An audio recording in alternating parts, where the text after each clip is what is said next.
राम राम हरे हरे, जय हो राधा गोविंद राधा गोविंद राधे, जय गौरनिताय गौरनिताय गौरनिताय, जय गौरनिताय, जय जय प्रभुपाद प्रभुपाद प्रभुपाद, जय जय प्रभुपाद। हरे कृष्ण। ओम नमो भगवते वासुदेवाय। कृपया दोहराएं। ओम नमो भगवते वासुदेवाय।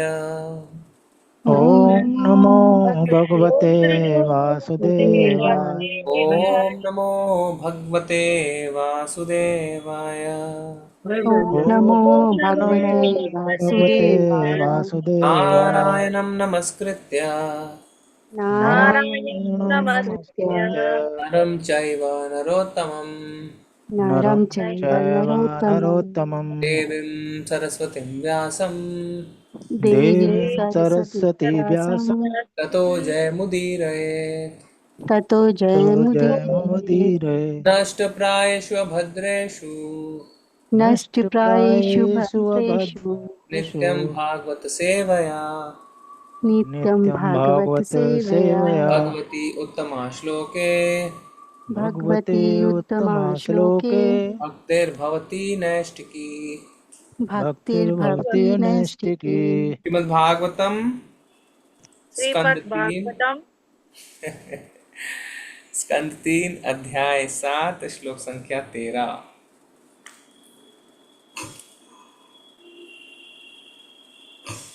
यद परामो अतः यत्तेन्द्रियोपरामोऽतः यद परामो अतः यत्तेन्द्रियोपरामोऽथ यत्तेन्द्रियोपरमावत दृष्टात्मनि परे हरो द्रष्टात्मनि दृष्टात्मनि परे दृष्टात्मनि हरो परे हरो।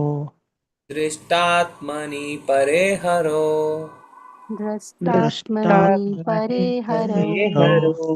विलीयन्ते तदा कलेशः विलीयन्ते तदा विलीयन्ते तदा क्लेशः क्लेशः विलीयन्ते तदा कलेशः विलीयन्ते विलीयन्ते तदा तदा क्लेशः क्लेशः संसुप्तस्य एव कृतस्नशः संस्तुप्तस्येव संसुप्तस्यैव कृत्स्नशः कृतस्नः संसुप्तस्य एव कृतस्नशः संसुप्तस्यैव कृत्स्नशः यदेन्द्रियोपरामो अतः यत्तेन्द्रियपरामोऽथ तथा दृष्टात्मनि परे हरो द्रष्टात्मनि परे दृष्टात्मनि हरो परे हरो। विलीयन्ते तदा कलेशः विलीयन्ते विलीयन्ते तदा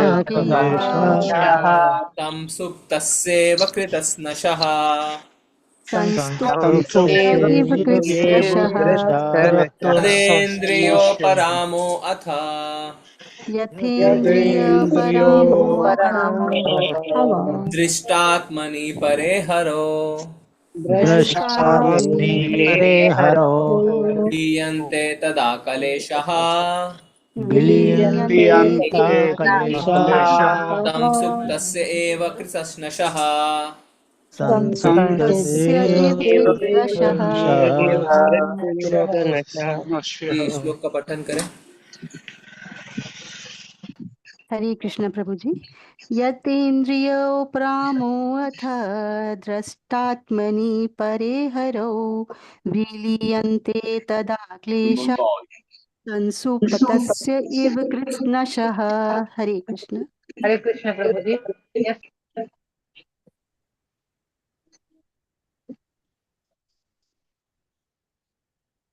हरे कृष्ण प्रभु जी, मैं पढ़ूं? पढ़िए माता। यदेन्द्रिययोपरामोद्दृष्टात्मनि परे हरौ विलीयन्ते तदा क्लेशाः संसुप्तस्येव कृत्स्नशः। हरे कृष्णा प्रभु जी। यत इंद्रियोपरामोऽथ दृष्टात्मनि परिहरो विलीयन्ते तदा क्लेशाः संसुप्तस्यैव कृतस्नशः। हरे कृष्णा। हरे कृष्ण प्रभु जी। यदे इन्द्रियोपरामोऽथ दृष्टात्मनि परे हरो विलीयन्ते तदा क्लेशा संसुप्तस्यैव कृतस्नशः। हरे कृष्णा।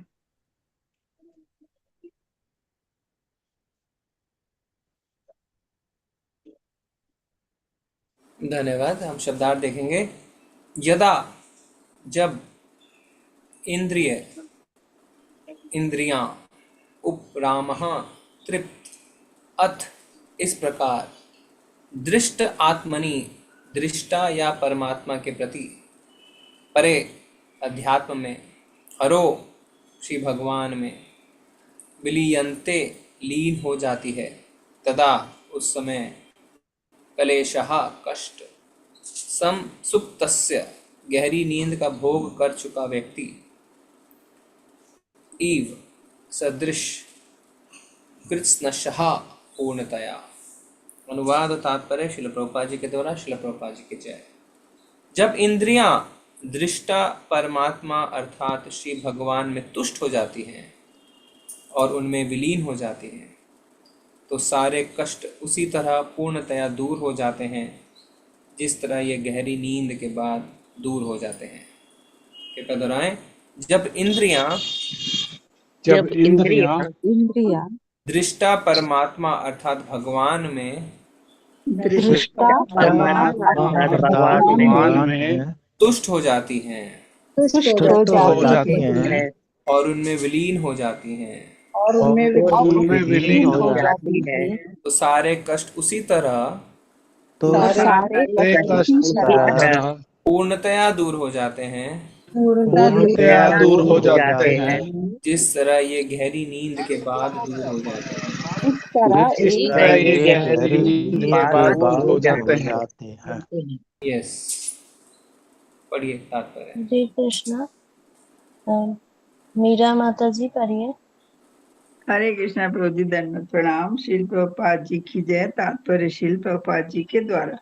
जीव का कंपन चंचलता जिसका उल्लेख ऊपर हुआ है इंद्रियों के कारण होता है। क्योंकि संपूर्ण भौतिक जगत इंद्रिय तृप्ति के निमित्त है, अतः इंद्रियां ही भौतिक कर्मों के माध्यम होती हैं और वे निश्चल आत्मा में कंपन उत्पन्न करती हैं। अतएव इन इंद्रियों को ऐसे समस्त भौतिक कार्यों से विरक्त करना होगा। निर्विशेषवादियों के मतानुसार आत्मा को परमात्मा ब्रह्म में विलीन करके इंद्रियों को कार्य करने से रोका जाता है, किंतु भक्तगण भौतिक इंद्रियों को कार्य करने से रोकते नहीं, अपितु वे अपनी दिव्य इंद्रियों को दिव्यता या पूर्ण पुरुषोत्तम भगवान की सेवा में लगाते हैं। दोनों ही दशाओं में ज्ञान के अनुशीलन द्वारा भौतिक क्षेत्र में इंद्रियों के कार्यों को रोकना चाहिए और संभव हो तो उन्हें श्री भगवान की सेवा में लगाना चाहिए। इंद्रियों का स्वभाव दिव्य है, किंतु पदार्थ द्वारा कलुषित होने पर उनके कार्य दूषित हो जाते हैं। हमें इंद्रियों को भव रोग से छुटकारा दिलाने हेतु उनका उपचार करना पड़ता है, उन्हें कार्य करने से रोकना नहीं, जैसा कि निर्विशेषवादियों का सुझाव है। श्रीमद् माता भगवत जी हरे कृष्णा धन्यवाद। माता जी। हरे कृष्णा जी। गिरिजा माता जी पढ़िए। हरे कृष्णा भगवत प्रभु जी। शील प्रभुपाद की जय। तात्पर्य प्रभुपाद द्वारा।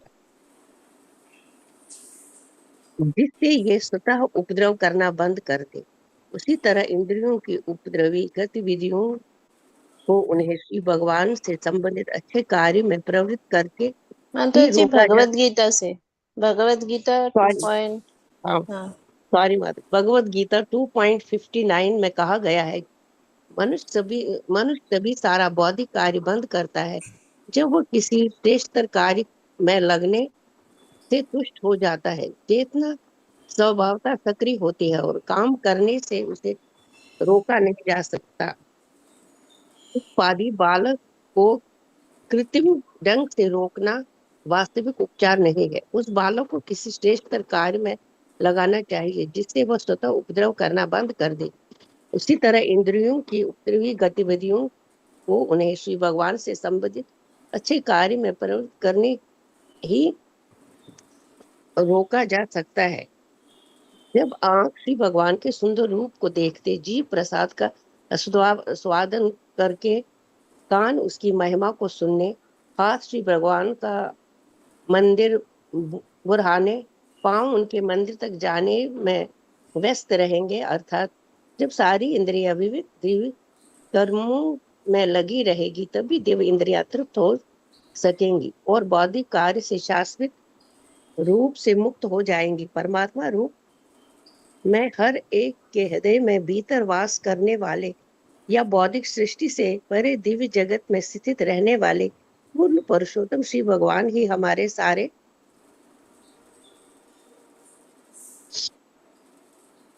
कार्यों के दृष्टा है। हमारे कार्यों को इस तरह से संलुप्त होना चाहिए कि श्री भगवान हम पर कृपा दृष्टि डाले और हमें अपनी दिव्य सेवा में लगा दे।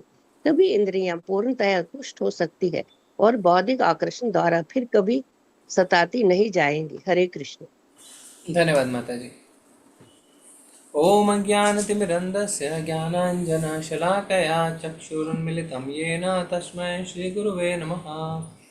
श्रीचैतन्यमनोभीष्टं स्थापितं येन भूतले स्वयं रूपा कदा मह्यं ददाति स्वपदान्तिकं। वन्देऽहं श्रीगुरु श्रीयुत्पदकमलं श्रीगुरून् वैष्णवांश्च।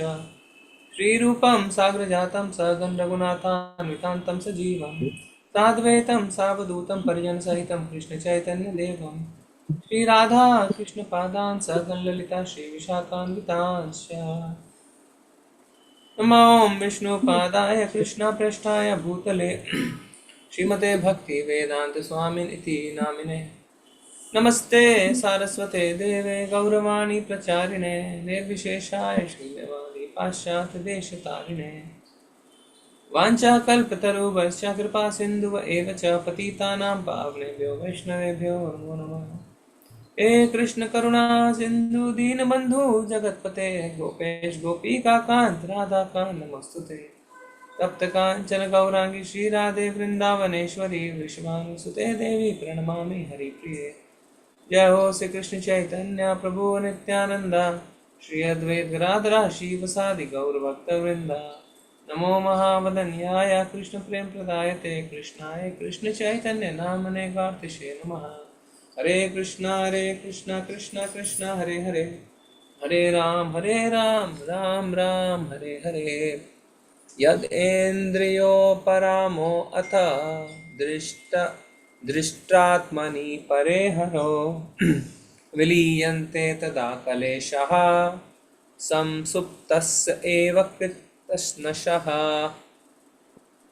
जब इंद्रियां दृष्टा परमात्मा अर्थात श्री भगवान में तुष्ट हो जाती हैं और उनमें विलीन हो जाती हैं, तो सारे कष्ट उसी तरह पूर्णतया दूर हो जाते हैं जिस तरह ये गहरी नींद के बाद दूर हो जाते हैं। धन्यवाद। आज का श्लोक हमारे लिए बहुत महत्वपूर्ण है क्योंकि इस श्लोक से मैत्रेय मुनि हमें अपने व्यवहारिक जीवन में किस तरीके से भक्ति को उतारना है और किस तरीके से उतारा जा सकता है उसकी चर्चा हो रही है। कई बार हम पढ़ते हैं और हम इस बात को समझने में थोड़ी हमें कष्ट होती है कि हम कैसे उसे अपने जीवन में उतारें। पर आज का श्लोक जो है वो बिल्कुल सरल भाषा में, सरल तरीके से, प्रामाणिक तरीके से हमें सिखाएगा कि कैसे हमें व्यवहारिक तरीके से, प्रैक्टिकल तरीके से भक्ति करनी है। तो हमने ये जाना है कि हम इस भौतिक जगत में क्यों फंसे हुए हैं क्योंकि हम इंद्र तृप्ति करना चाहते हैं। इंद्रिय जो हमारे सेंसेस हैं उनको तुष्ट करना चाहते हैं, और यही कारण है कि इस भौतिक जगत में फंसे हुए हैं।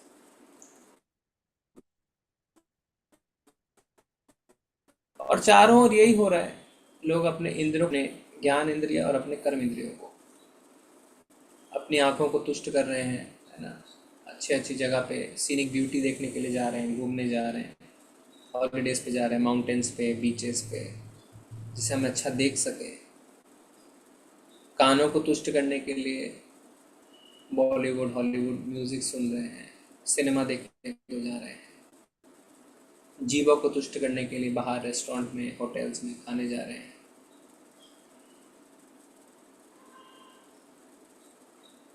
और यही तुष्टि हमें इस भौतिक जगत में फंसा रही है। पर आज के श्लोक में एक खुलासा हो रहा है। खुलासा क्या है? कि जो चीज आपको फंसा रही है वही चीज आपको निकाल भी सकती है।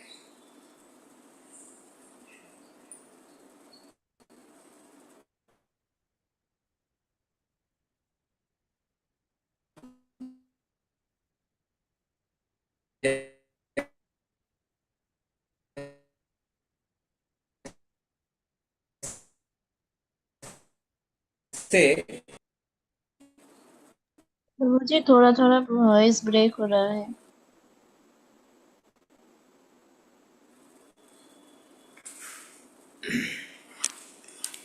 Video Hare of Krishna. अभी ठीक है? क्लियर आएगा। हाँ अभी ठीक है।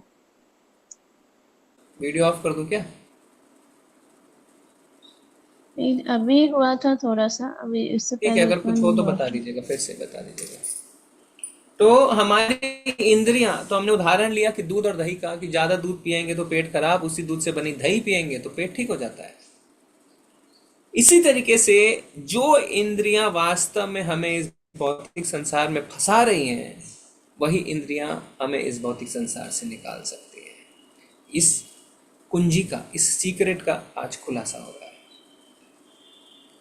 यद इंद्रिया, श्लोक को देखेंगे। यद, यद इंद्रिय का मतलब जब इंद्रियां, यद इंद्रियो परामो अथा, पराम उपमा, उपराम, उपराम का मतलब होता है तुष्ट, तृप्त। किस प्रकार होती है?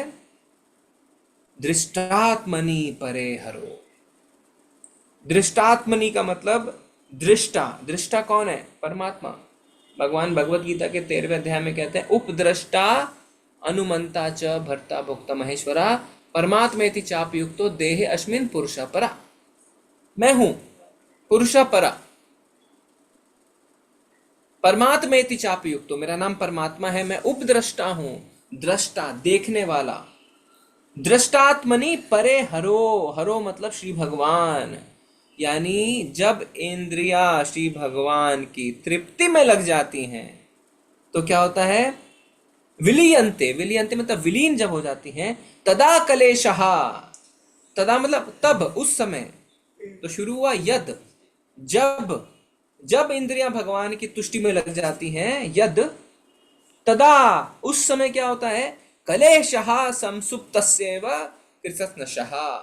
कलेशः जो कष्ट है, संसुप्तस्य यानी गहरी नींद का भोग कर चुका व्यक्ति, ये उदाहरण है, कृत्स्नशः पूर्णतया खत्म हो जाता है। जो कलेश है वो पूर्णतया खत्म हो जाता है। जब इंद्रियां हरो, दृष्टा के उपरामः की तृप्ति में लग जाती हैं, तदा, तब क्या होता है? कलेशः विनाशः, तब कार्य कलेश विनाश हो जाते हैं। यानी इंद्रियां जब भौतिक सुख के पीछे भाग रही हैं, कलेश आ रहे हैं। जब इंद्रियां भगवान की सेवा की तरफ जा रही हैं तो कलेश जा रहे हैं।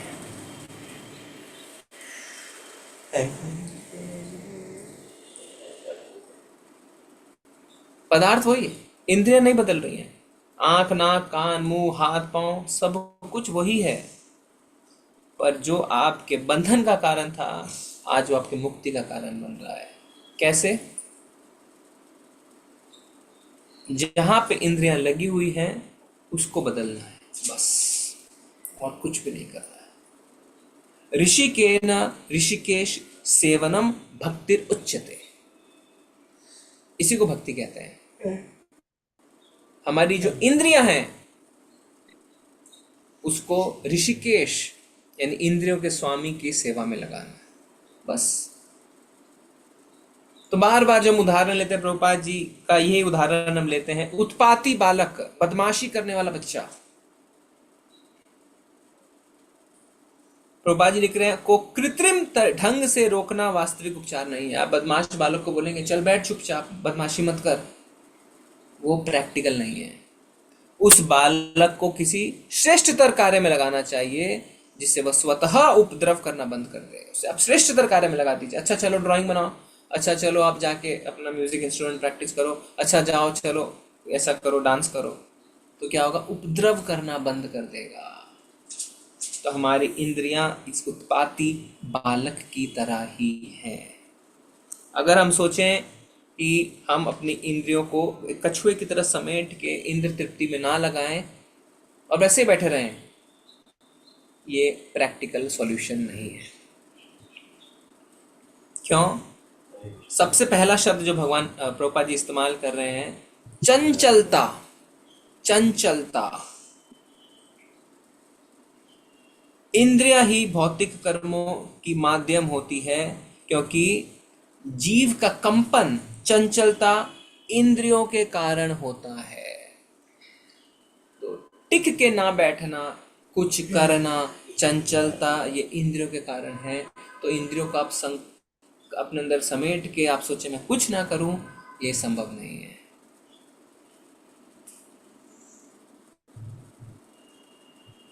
देखिए, बहुत सिंपल और बहुत आसान तरीका है भक्ति करने का। अपने इंद्रियों को भगवान की सेवा में लगा दीजिए। और प्रभुपाद जी प्रैक्टिकल उदाहरण भी दे रहे हैं। आप बोलेंगे कैसे? आंख श्री भगवान के सुंदर रूप को देखने में। देखिए, वास्तव में हमारी आंखें सुंदर चीजों को देखती है। फेसबुक में आजकल आप देखेंगे, स्क्रॉल करते हैं तो जहां कुछ सुंदर दिखता है वहां रोक देते हैं ना, जूम करेंगे, देखेंगे, करेंगे। भगवान के दर्शन करिए ना। एक व्यक्ति थे ना, उनका नाम मुझे याद नहीं आ रहा है, तो जब वो अपने जो उनकी गर्लफ्रेंड थी उसकी आंखों की खूबसूरती से बहुत ज्यादा मोहित थे, तो वो आई थिंक रामानुजाचार्य से, हाँ जी जी प्रभु श्री राम। रामानुजाचार्य ने जब जी। देखा कि ये वो कार्य ऐसा कर रहा है, वो अपनी गर्लफ्रेंड के पीछे पूरी तरीके से मोहित है, तो उन्होंने कहा कि क्या कर रहे हो? तो बोलता मैं क्या करूं, मुझे उसकी आंखें इतनी सुंदर लगती है कि मैं वहां से अपनी नजर ही नहीं हटा पाता, पूरी तरीके से मोहित हूं। तो बोला अगर मैं तुम्हें इससे और सुंदर कुछ चीज दिखा दूं तो तुम क्या करोगे? बोला अगर आप ऐसा दिखा देंगे तो मैं इसे छोड़ दूंगा। तो वो कहाँ जाके लेके जाते हैं उसे? रंगनाथ मंदिर लेके जाते हैं और रंगनाथ जी से प्रार्थना करते हैं कि भगवान आज आप अपने आंखों की खूबसूरती से दिखाइए। और जब आरती होती है तो वो भगवान की आंखों की जब खूबसूरती देखता है वहीं पे वो पागल हो जाता है और तुरंत वो अपनी गर्लफ्रेंड को छोड़ देता है। बोला अरे इतनी सुंदर चीज और मैं कहाँ पागल हो रहा था। तो आंखें तुष्ट हो गई उसकी। तो आंखें श्री भगवान के सुंदर रूप को देखने में, जीभ प्रसाद का आस्वाद करने में। हमारी जीभ जो है, सेवन मुखे ही जीवादो, वास्तव में भक्ति की शुरुआत जीभ से होती है। सेवन मुखे ही जीवादो, सेवा जीभ से शुरू करनी है, जीभ से, टंग से। प्रसाद खाने में तो बहुत कंफर्टेबल लगता है सुन के, अरे वाह प्रभुपाद जी ने लिख दिया जीभ से प्रसाद खाने, चलो दबा के खाते। दबा के खाने की आवश्यकता नहीं है, क्योंकि प्रभुपाद जी ने यह भी कहा है कि मेरे शिष्य इसलिए गिर रहे हैं क्योंकि वो प्रसाद खाने के नाम पे इंद्र तृप्ति कर रहे हैं। जीभ से हम भगवान का नाम लेना शुरू करते हैं और जीभ से हम प्रसाद खाते हैं। हर चीज हमें सीमित दायरे में करनी चाहिए। ऐसा नहीं कि प्रसाद खाने की परमिशन है तो ले गोविंदास में जाके हम प्रसाद खाए जा रहे हैं। नहीं, ये भी गलत है। जीभ से प्रसाद का आस्वाद करना, कान उनकी महिमा को सुनना, श्रवण श्रवण श्रवण श्रवण। भक्ति की शुरुआत ही श्रवण से है। श्रवणम कीर्तन स्मरणम विष्णु। कानों को लगा दीजिए, कान को श्रवण, कान सेटिस्फाइड हो जाएंगे आपके। आप फिर ऊट पटांग की चीजों के, भौतिक चीजों के प्रति नहीं जाएंगे। कहते हैं एक सन्यासी को एक स्त्री की गले की आवाज भी नहीं सुननी चाहिए क्योंकि वो इतनी मधुर होती है कि उसके प्रति आकर्षित हो जाता है। तो अपने कान को भगवान की महिमा को सुनने में लगाइए। हाथ को भगवान के मंदिर बुहारने में, प्रभुपाद जी ने एक बुहारना, झाड़ू लगाने के, पर हाथ से तो बहुत कुछ कर सकते हैं। भगवान की माला बना सकते हैं, भगवान का भोग बना सकते हैं, भगवान को ड्रेसअप कर सकते हैं, कितना कुछ कर सकते हैं। उठ पटांग की चीजें ना करके भगवान की सेवा। पाँव को उनके मंदिर तक जाने में, कई लोग कहते हैं क्यों जाना रथ यात्रा में, क्यों इतना चलना है, क्यों परिक्रमा करना है, अरे गोवर्धन परिक्रमा करते हैं पैर। अरे भैया, पैरों को आप भगवान की सेवा में कैसे लगाएंगे? थोड़ा पैदल चलिए, जाइए उनके लिए फूल लेके आइए, जाइए थोड़ा प्रसाद खरीद के लाइए, पैदल जाइए, थोड़ी परिक्रमा कर लीजिए, थोड़ा रथ यात्रा में चलिए। पाँव को भगवान की सेवा में लगाना, अर्थात सारी इंद्रियां विविध दिव्य कर्मों में लगी रहेंगी, तभी दिव्य इंद्रियां तृप्त हो सकेंगी, तभी आप अपने इंद्रियों को तुष्ट कर पाएंगे, अन्यथा ये इंद्रियां तुष्ट नहीं हो सकती। और आप देखेंगे तो भक्तगण यही करने की कोशिश करते हैं। वो अपने जीवन को कृष्ण में इसी तरीके से बनाते हैं कि जो चीज मुझे फंसा रही है उसी चीज को मैं भगवान की सेवा में लगा दूं, अपनी इंद्रियों को भगवान की सेवा में लगा देता है। चलो, बहुत अच्छी बात। और भौतिक कार्य से शाश्वत रूप से मुक्त हो सकेगी। शाश्वत रूप से मुक्त, ऐसा नहीं है, टेम्पोररी नहीं है कुछ। कोई साइकेट्रिस्ट के पास जाता है ना, कोई वेट लॉस करने वाले के पास जाता है तो बेनिफिट मिलता है, टेम्पोररी बेनिफिट मिलता है। और ये जब हम करेंगे शाश्वत बेनिफिट मिलेगा, फिर पीछे घूमने की आवश्यकता ही नहीं है।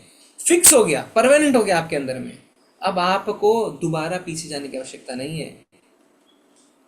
परमात्मा हर के हृदय में है के भीतर वास करने वाले या भौतिक सृष्टि से परे दिव्य जगत में स्थिर रहने वाले पूर्ण पुरुषोत्तम भगवान ही हमारे सारे कार्यों के दृष्टा है, क्षेत्रज्ञ, क्षेत्रज्ञ। तो हमारा जो शरीर है ऐसा क्यों है?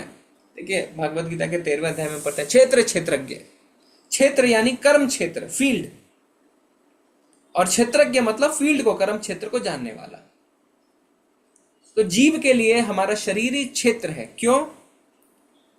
जैसे एक किसान एक खेत में, एक क्षेत्र में क्या करता है? बीज को बोता है और फिर उसमें से अनाज निकलता है। तो जीव आत्मा अपने शरीर में कर्म रूपी बीज बोती है और कर्म फल रूपी अनाज निकल के उसमें से आता है। तो हमारा जितना कार्य है, वो हमारा जो क्षेत्र है वो हमारा शरीर है, क्योंकि अपने इच्छा को, अपने कर्मों को, फल को हम शरीर के माध्यम से ही भोगते हैं। तो जीव आत्मा का जो क्षेत्र है वो हमारा शरीर है, और इस शरीर को जानने वाला है क्षेत्रज्ञ है। क्षेत्रज्ञ दो होते हैं, कौन कौन? कौन दो क्षेत्रज्ञ हैं शरीर को जानने वाले? आत्मा और परमात्मा। आत्मा और परमात्मा क्षेत्रज्ञ कहलाते हैं। हर आत्मा अपने क्षेत्र को जानती है, अपने शरीर को जानती है। जैसे हर किसान अपने जमीन को, अपने खेत को जानता है, पर परमात्मा हर किसी के क्षेत्र को जानते हैं, हर किसी के शरीर को जानते हैं। जैसे सरकार हर किसी के जमीन को जानती है। तो वही लिखने जा रहे हैं कि सारे कार्यों के दृष्टा भगवान, भगवान सब देख रहे हैं।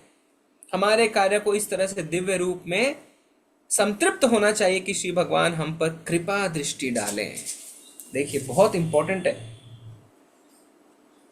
कब डालेंगे भगवान कृपा दृष्टि? कब डालेंगे? हमारे कार्यों को इस तरह से दिव्य रूप में संतृप्त होना चाहिए। कार्यों को संतृप्त होना चाहिए। बिना एफर्ट्स के भगवान कृपा दृष्टि नहीं डालेंगे। कल भी हमने इसकी चर्चा करी थी। आज एक बहुत ही इंपॉर्टेंट कॉन्सेप्ट पे हम चर्चा करेंगे। अभी प्रभुपाद बहुत जगह लिखते हैं, भगवान के शुद्ध नाम के जप से आपके अंदर सारे वैष्णव गुण अपने आप आ जाएंगे। भगवान के नाम जप से सारे वैष्णव गुण अपने आप आ जाएंगे। सब सहमत हैं इस बात से? हाँ कि ना बोलिए। जी प्रभु। जी जोर से बोलिए सारे लोग। भगवान के नाम जप से सारे वैष्णव गुण हमारे अंदर अपने आप आ जाएंगे। हाँ कि ना? जी हाँ जी हाँ प्रभु जी हाँ। हाँ जी हाँ यस तो यस यानी हमें और कुछ करने की आवश्यकता नहीं है, सिर्फ चैंटिंग करने की आवश्यकता है। हाँ कि ना? जी हाँ हाँ हाँ प्रभु। अब एक दूसरा प्रश्न। हम रोज सुबह सुबह शिक्षाष्टकम पढ़ते हैं। पढ़ते जी हाँ प्रभु। शिक्षाष्टकम में एक पैराग्राफ आता है, तृणादपि सुनीचेना तरोरपि सहिष्णुना अमानी न मानदेना कीर्तनीय कीर्तनीया सदा सदा हरि। पढ़ तो दिया, पर इसका अर्थ क्या है? अर्थ है तृणादपि सुनीचेना, जो यहाँ से बहुत ज्यादा अपने आप को तिनके के समान तुच्छ समझता है, विनम्र है। तरोरपि सहिष्णुना, बहुत सहनशील है। अमानीना, जो अपने मान की परवाह नहीं करता, मान देता है, यानी इतने अच्छे अच्छे गुण। कीर्तनीय सदारी, वही कीर्तन कर सकता है, वही चैंटिंग कर सकता है। मतलब चैंटिंग करने से पहले ये गुण हमारे अंदर होने चाहिए। विनम्र होने चाहिए, मान देने वाले होने चाहिए, अपना मान नहीं चाहिए। तो यानी ये जो अच्छे गुण 45 हैं, रुपए का जुआ। ये जो अच्छे गुण हैं, उसके लिए लिखा जा रहा है तभी हम कीर्तन कर सकते हैं। और उसके पहले अभी हमने सबने हाँ क्या भरी कि अगर हम कीर्तन करेंगे, चैंटिंग करेंगे तो अच्छे गुण अपने आप आ जाएंगे। अरे ये क्या हुआ? एक तरफ हम बोल रहे हैं चैंटिंग करो, अच्छे गुण अपने आप आ जाएंगे। दूसरी तरफ महाप्रभु बोल रहे हैं कि तृणादपि सुनीचेना, जब तक हम अपने आप को विनम्र नहीं बनाएंगे, जब तक हम मान सम्मान की चिंता करेंगे, हम चैंटिंग नहीं कर पाएंगे। तो कौन सा पहले आ रहा है, कौन सा बाद में आ रहा है, बताइए आप मेरे को। पहले अच्छे गुण आएंगे फिर चैंटिंग होगी, कि पहले चैंटिंग आएंगे फिर अच्छे गुण आएंगे? हो गया ना कॉन्फ्लिक्ट? हुआ कि नहीं कॉन्फ्लिक्ट, बताइए। थोड़ा हुआ। जी प्रभु जी। प्रभुपाद लिख रहे हैं अगर हम भगवान के नाम का जप करेंगे तो सारे वैष्णव क्वालिटीज अपने आप हमारे अंदर आ जाएंगी। Very good, automatic. यहाँ पे महाप्रभु कह रहे हैं तृणादपि सुनीचे न तरोरपि सहिष्णु नामानी न माने देना कीर्तनीय सदाहरि। कीर्तन वही कर सकता है जो विनम्र है, जो दूसरों को मान सम्मान देता है। अरे ये क्या हो गया? तो पहले वो के अंदर गुड क्वालिटीज लाएं या पहले चैंटिंग करें? हरे साथ कृष्णा ही प्रभु साथ जी। नहीं, प्रभु जी रुकिए रुकिए, त्रिनाथ। अरे माता जी अभी रुकिए, अभी रुकिए। साथ ही साथ भक्ति लता बीज की बात होती है कि जब भक्ति लता बीज बढ़ती है तो उसके चारों ओर काफी जंगली पेड़ भी बढ़ जाएंगे, वीड्स, उसको भी निकाल के फेंकना है। यानी अपने आप नहीं होगा। हमें तो बोला है कि खाली चैंटिंग करो अपने आप हो जाएगा। अरे यहाँ पे तो बोला कि आपको निकालने पड़ेंगे अहंकार, अपना अपना काम क्रोध लोभ, ये जो वीड्स है निकालने पड़ेंगे। अरे यानी काम करना पड़ेगा इसके लिए, चैंटिंग से नहीं होगा, अपने आप नहीं होगा क्या? बोला गया है निकालना है, तो अपने आप तो नहीं हो रहा है। और फिर प्रभुपाद ने कहा है चैंटिंग के साथ साथ 4 नियम भी करने हैं, अवैध संबंध, मांसाहार इत्यादि। तो ये 4 नियम अपने आप नहीं हो जाएंगे क्या? ये अलग से क्यों बताया है? अगर सारे वैष्णव क्वालिटी चैंटिंग से आ जाएंगे अपने आप, तो ये भी तो अपने आप आ जाने चाहिए। तो फिर क्यों बोला गया मांसाहार मत करो, अवैध संबंध मत करो? ये क्या है भैया? ये तो गड़बड़ सी लग रही है बात। अगर सब कुछ अपने आप आ जाएगा तो ये 4 नियम अलग से बताने की क्या आवश्यकता है? सब कुछ तो अपने आप आ जाएगा। समझ में आ रहा है अभी तक आप सबको? बिल्कुल। इसका मतलब क्या है? इसका मतलब है अपने आप आने का जो अर्थ हम समझते हैं वो गलत समझते हैं। अगर हम समझते हैं कि हम सिर्फ हरे कृष्णा करेंगे और सारी चीज अपने आप आ जाएंगी, हमें जितने वीड्स हैं, जितने जंगली पेड़ हमारे भक्ति के आसपास हटाने नहीं पड़ेंगे, हमें तृणादपि सुनीचेना के लिए अपने आप को हम्बल नहीं बनाना पड़ेगा और 4 नियम अपने आप आ जाएंगे, ऐसा नहीं होगा। तो फिर प्रभुपाद ने गलत कहा है क्या? प्रभुपाद ने भी गलत नहीं कहा है, हमने गलत समझा है। अपने आप आने का अर्थ ये नहीं है। हमें हटाना पड़ेगा और फिर भगवान के नाम का जप हमें हटाने में मदद करेगा। मतलब आज मैं अगर आपसे पूछूं, माता जी आप अपने अंदर 4 दुर्गुण बताइए, आप बता देंगे प्रभु जी मेरे को क्रोध बहुत ज़्यादा आता है, फिर मेरे अंदर लालच भी है, लोभ भी है, मैं अपने पति को अपने छोटे भाई का करते हुए नहीं देख पाती, ठीक है, फिर मेरे अंदर काम वासना भी है और द्वेष भी मेरे को बहुत होता है ना। कोई फ्रेंड अगर है वो कहीं फॉरेन चली जाती है तो द्वेष हो जाता है। आप आज बता सकेंगे? यही प्रश्न मैं अगर आपसे 10 साल पहले पूछता, जब आपने भगवान का नाम जप वगैरह कुछ भी नहीं किया, तो आप बोलेंगे दुर्गुण नहीं नहीं प्रभु जी, मेरे अंदर तो कोई दुर्गुण नहीं है, मैं तो बहुत अच्छी हूँ। क्या फर्क पड़ा? भगवान के नाम ने आपको अपने दुर्गुण देखने में मदद किया, पर क्या दूर हो गए? दूर नहीं हुए, पर सतोगुण में आप आ गए। भगवान का नाम जब से हम सतोगुण में स्थित होते हैं और अपने दुर्गुणों को देख पाते हैं। क्यों देख रहे हैं? जिससे उन्हें नोट डाउन करके हम हटा सकें, उनको हटाने के लिए प्रयास कर सकें। अन्यथा सब कुछ सहजिया है, सब सहजिया हो जाएगा, अपने आप हो जाएगा, अपने आप। तो सहजियापंती हो गई ना, अपने आप हो जाएगा। सहजिया भी तो नाम जप करते हैं, अपने आप हो जाता है क्या? नहीं होता है। मुझे अगर क्रोध आ रहा है तो उस पर आपने क्या हरकत किया, क्या एक्टिविटी करी है आपने? जो क्रोध आ रहा है उसको कैसे कम करना है? नहीं, कम तो हमने कुछ नहीं किया ऐसा, तो फिर कैसे हटेगा जी? आप देख पा रहे हैं, हटाने के लिए आपको उस पर स्ट्रैटेजी बना के काम करना होगा और इसका मदद आपको हरि कृष्ण के महामंत्र के जप से मिलेगा। हाँ प्रभु जी, जब से ये सेवा मिली ना मेरे अंदर अहंकार आ गया। मैं 32 माला तो करती हूँ पर फिर भी, तो फिर अहंकार आ गया। तो हटाने के लिए आपने क्या किया? मुझे लगा हट जाएगा, पर पिछले 10 साल में हटा क्या? नहीं हटा प्रभु जी। क्या काम किया उसके लिए? काम ही नहीं किया अलग से। मैंने सोचा अपने आप हट जाएगा, तो फिर क्यों नहीं हट रहा है जी?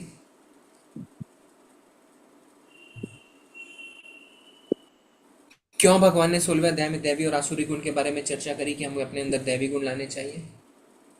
नहीं तो बोलते खाली हरि नाम जप करो, ये सब बेकार है।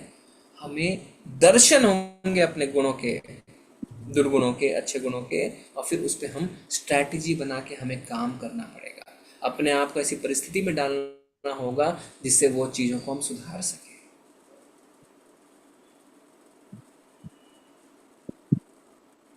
अभ्यास करना होगा। कल इसी की तो हमने चर्चा करी थी।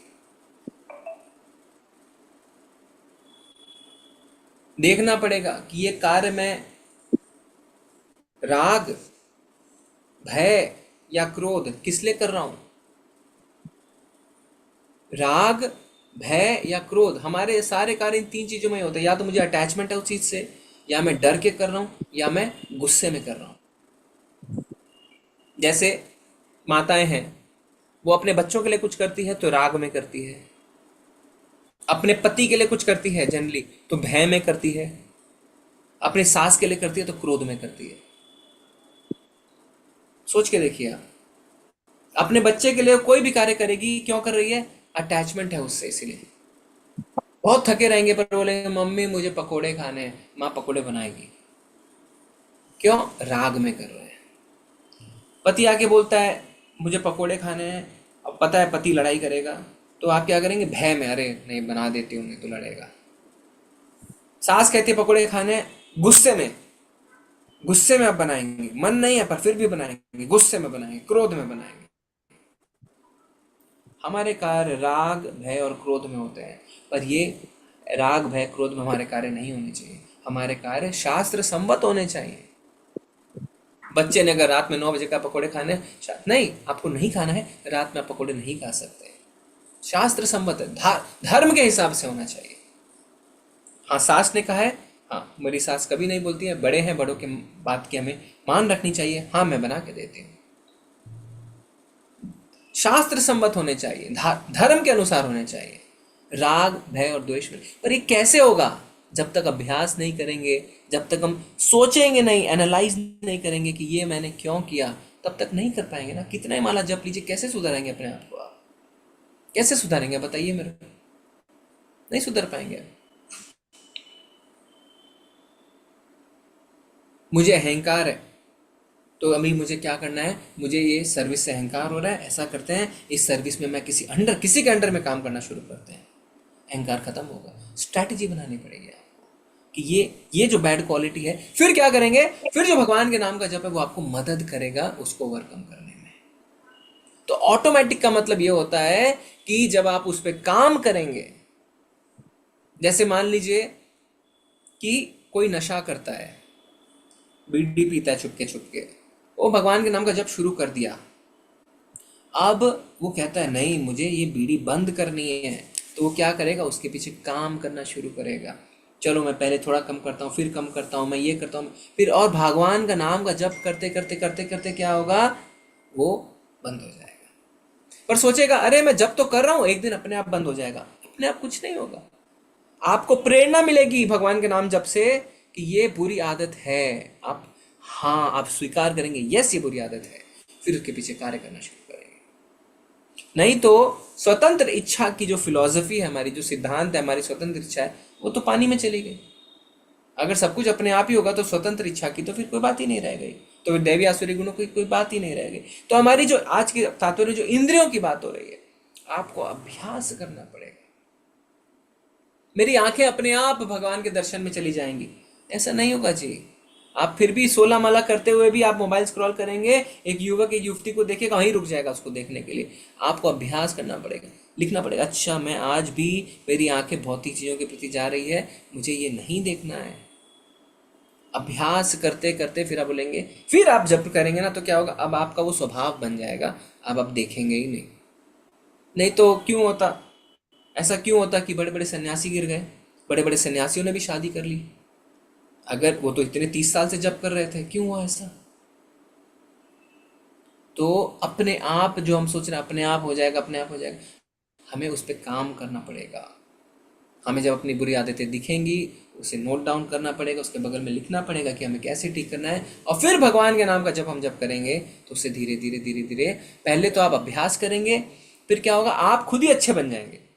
दो चीज़ है, एक है अच्छे गुणों का अभ्यास करना, दूसरा है अच्छे गुण अब आपके अंदर समाहित हो गए, तो आप कुछ भी करेंगे तो आप वो अच्छे गुण में ही करेंगे, अब आपको अलग से अभ्यास करने की आवश्यकता नहीं पड़ेगी।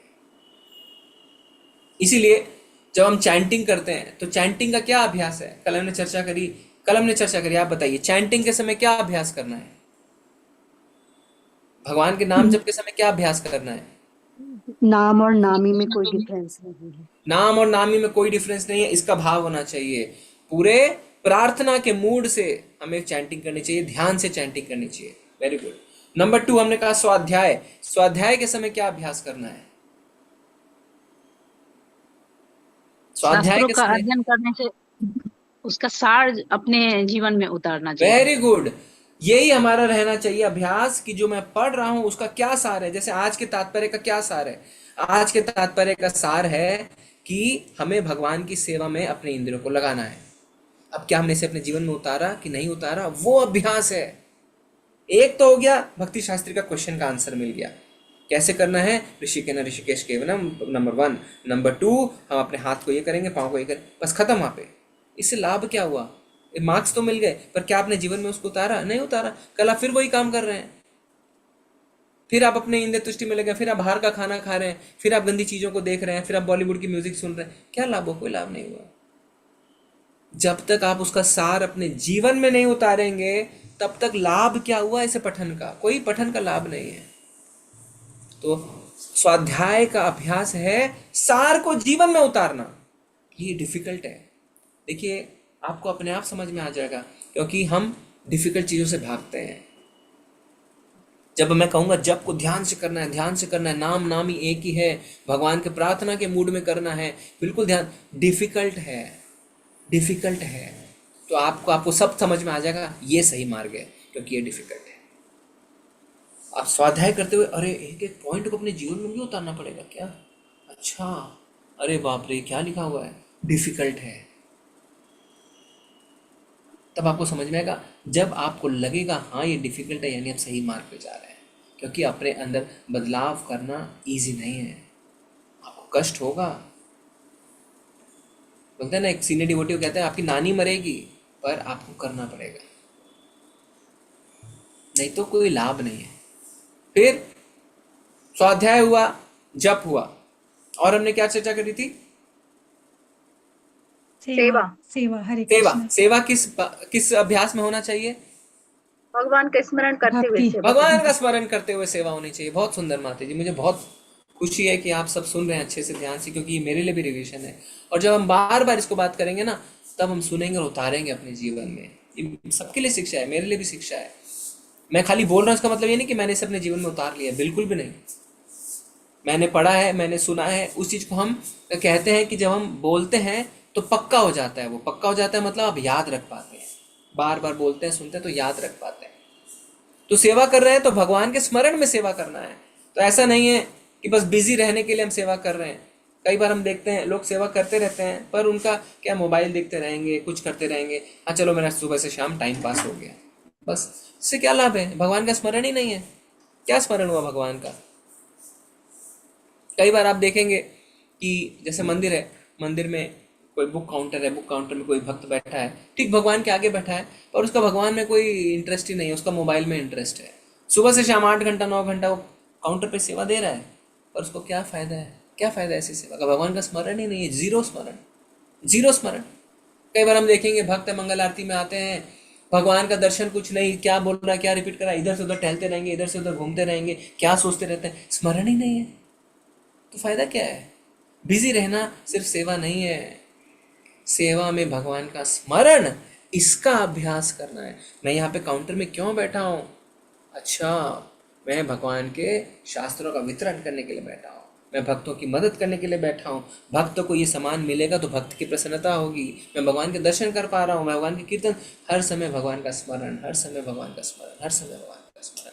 ये है अभ्यास। डिफिकल्ट लग रहा है ना? क्योंकि माताएं जब शुरू में फॉर एग्जांपल कुकिंग की सेवा मिलती है, बहुत खुश रहती है, यस मैं भगवान के लिए सेवा करूँगी। 1 हफ्ता निकलता है, 10 दिन निकलता है, कि माता जी आपको, अच्छा ये घर में क्या है, वो क्या है, ये क्या, बच्चे कहाँ पढ़ रहे हैं, अच्छा ये क्या है, माता जी ये साड़ी कहाँ से खरीदी, फिर नॉर्मल प्रजल्प होना शुरू हो जाता है। कोई भगवान का स्मरण नहीं है, कुछ भी नहीं है। और फिर क्वालिटी भी धीरे धीरे धीरे धीरे कम हो जाती है खाने की, क्योंकि स्मरण ही नहीं है कि मैं भगवान की सेवा के लिए कर रही हूँ। ऐसा प्रभु जी इसके साथ भी ऐसा ही है। कोई पुजारी को जब नई नई पुजारी की सेवा मिलती है, बहुत खुश रहता है, बिल्कुल भगवान के आगे अच्छे से घुमाएगा, हाथ का मूवमेंट अब ऐसा ही ऐसा ऐसे सब कुछ करेगा।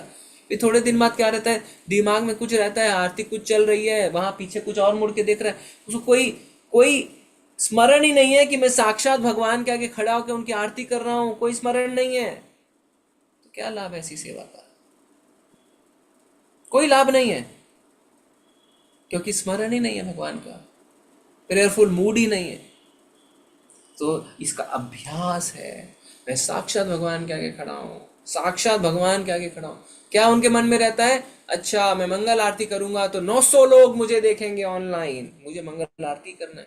तो आप क्या भगवान का स्मरण कर रहे हो? कोई फायदा, कोई लाभ नहीं है ऐसी सेवा।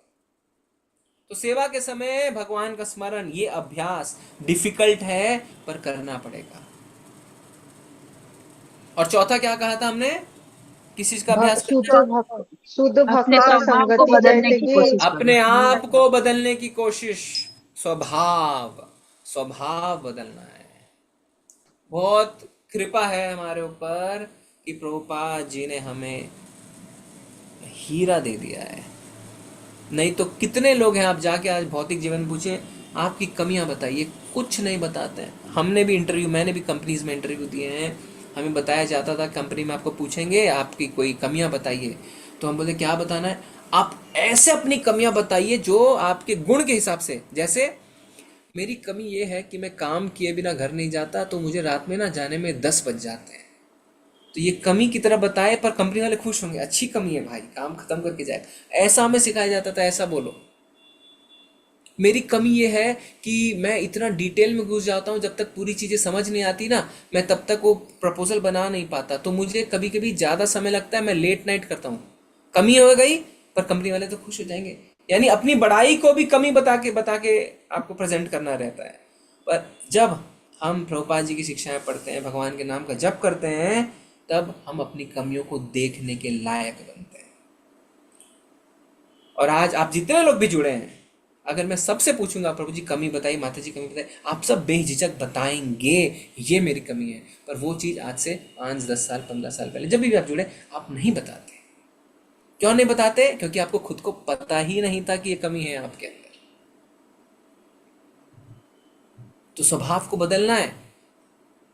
कमियों, जो भगवान के नाम का जप है वो हमें प्रेरित करता है अपनी कमियों को देखने के लिए, फिर हमें उस पर काम करना पड़ता है। और ऐसा आप करेंगे ना, आप देखेंगे कि आप एडवांस कर रहे हैं, हो रहा है। एफर्ट्स लेके करेंगे तो होगा, अच्छा लगेगा, यस एडवांसमेंट हो रहा है।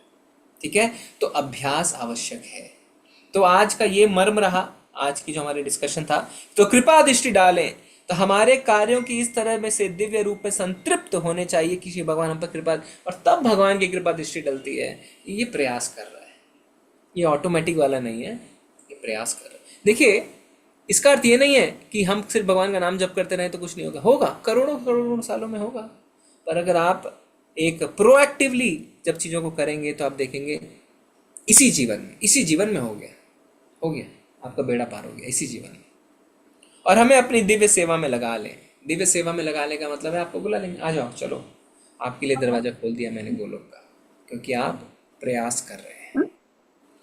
तभी इंद्र पूर्णतया तुष्ट हो सकती हैं, नहीं तो इंद्रिया तुष्ट नहीं हो सकती। नीचे का फर्स्ट पूर्णतया इंद्रिया कब तुष्ट होती हैं? इस तरीके से, और भौतिक आकर्षण द्वारा फिर कभी सताई नहीं जाती।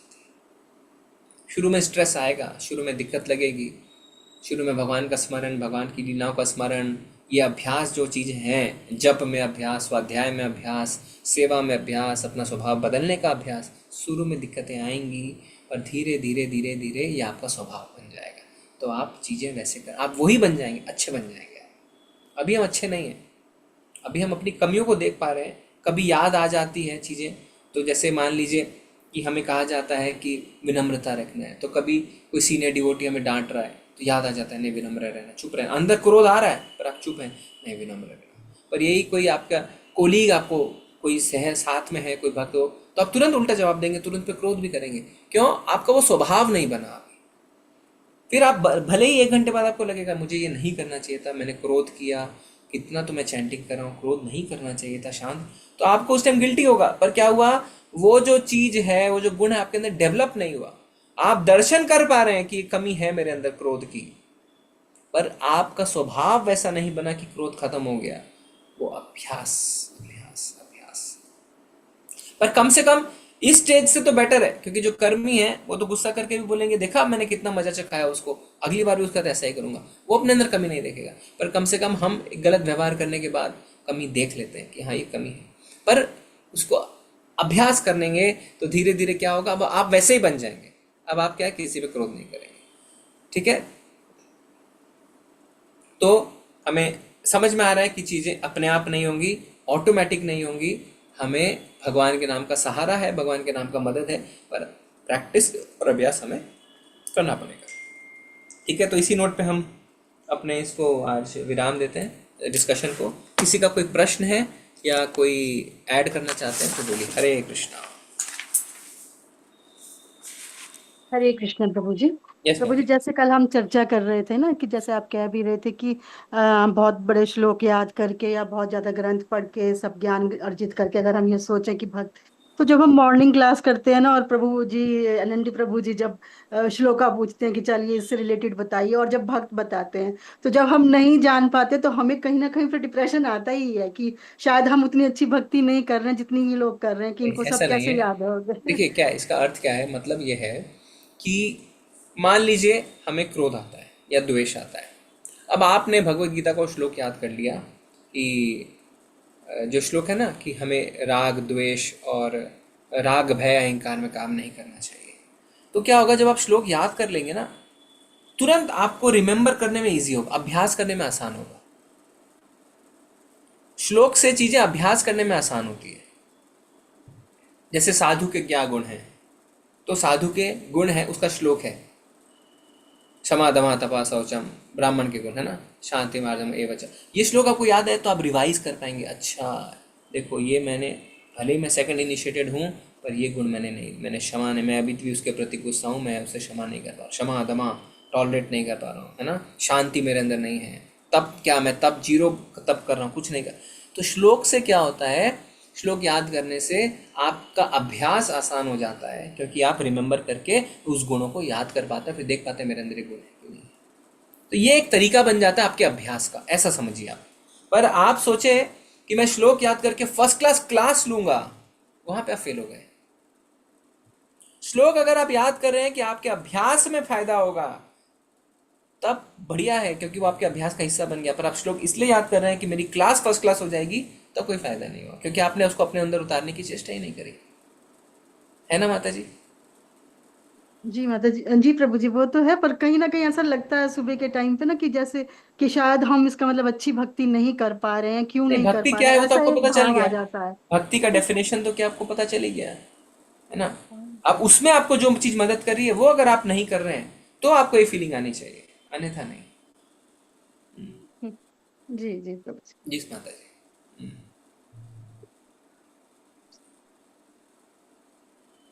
और किसी का कोई प्रश्न है? प्रभु जी, अभी आपने जो श्री रंगम जी की बताई ये मूर्ति का, कि सच में बहुत सुंदर है क्या? हाँ, ये जो व्यक्ति थे उनका नाम मैं भूल रहा हूँ जिनके साथ ऐसा हुआ, पर वो रामानुजाचार्य ने खुद उनको गाइड किया। तो आप इसको पढ़ सकते हैं, इसको ये बहुत उदाहरण दिया जाता है कि जिससे हमें पता चले कि, पर हम उस दृष्टि से भगवान को देख नहीं पाते हैं।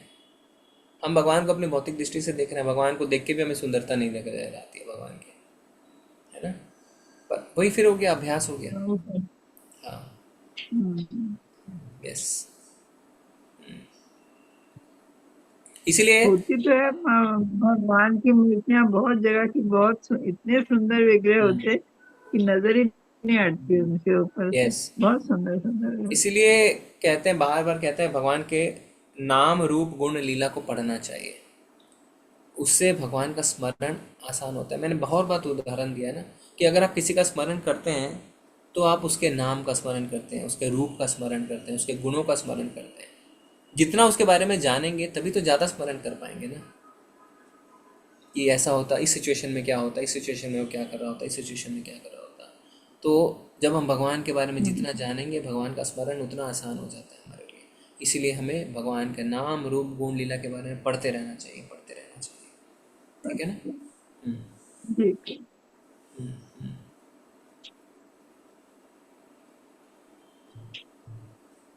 यस। हाँ, और किसी का कोई प्रश्न है, कुछ ऐड करना चाहते हैं, आपको लगता है कुछ?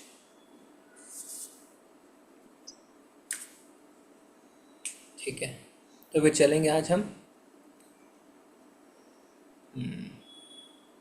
ठीक है, बहुत बहुत धन्यवाद आप सभी का। वांछा कल्पतरुभ्यश्च कृपा सिंधुभ्येव च पतितानां पावनेभ्यो वैष्णवेभ्यो नमो नमः। अनंत कोटि वैष्णव वृंद की जय, नामाचार्य श्री हरिदास ठाकुर की जय, श्रील प्रभुपाद की जय, ग्रंथराज श्रीमद् भागवतम की जय। धन्य प्रणाम सभी को। हरे कृष्ण प्रभु जी, हरे कृष्ण। हरे कृष्ण प्रभु जी।